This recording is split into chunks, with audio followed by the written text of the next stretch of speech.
sehingga dia pahami menjadi amal bagi dia, ya. Jadinya dia melakukan suatu perbuatan. Nah, begitu juga kalau di masa dahulu kita sekolah, kan nggak berapa yang pakai kerudung, kan nggak apa-apa. Palingan satu kelas satu orang, dua orang pakai kerudung. Malah nggak ada tempat saya sekolah dulu. Nggak ada kan Bu ya? Bahkan yang pakai Sekolah kerudung, negeri mana ada? yang pakai kerudung itu Dia bahkan pakai roknya kerudung. pendek, kaos kakinya panjang tuh, ya kan?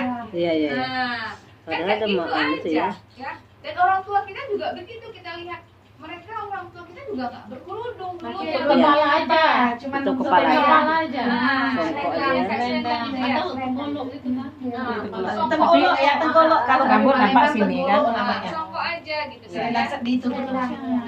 Ciput. Itu fakta beberapa tahun, 20 tahun yang lalu lah ya. 20 Iya. tahun atau 30 30 tahun yang lalu tuh, Zah. kita sangat tidak Ibu saya tidak Mama familiar kita dengan berkerudung orang juga. berkerudung gitu kan ya. Nah, kemudian Kawin anak di Sanggul.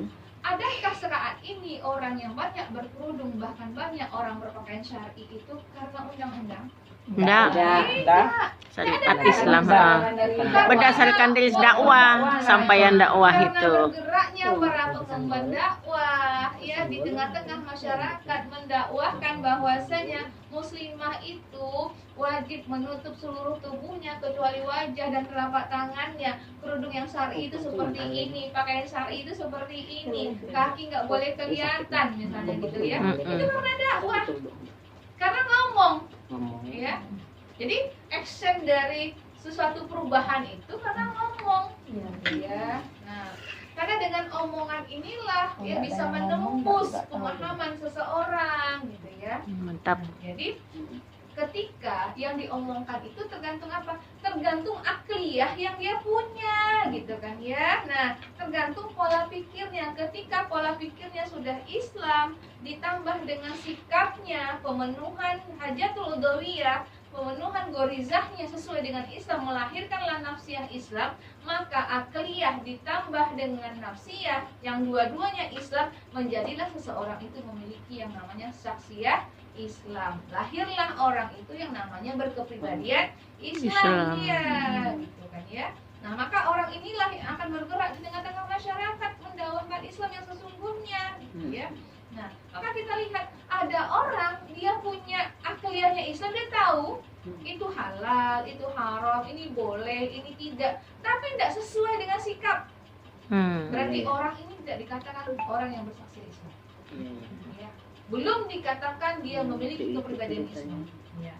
Dan kalau dia secara nafsiyah dia Islam, pola sikapnya bagus, tapi dari sisi pola pikir dia tidak mengimani Allah, dia tidak mengimani akidah Islam itu sebagai sumber baginya. Tapi kata lihat, dia baik, tetap juga dikatakan dia cacat dalam berkepribadian, ya.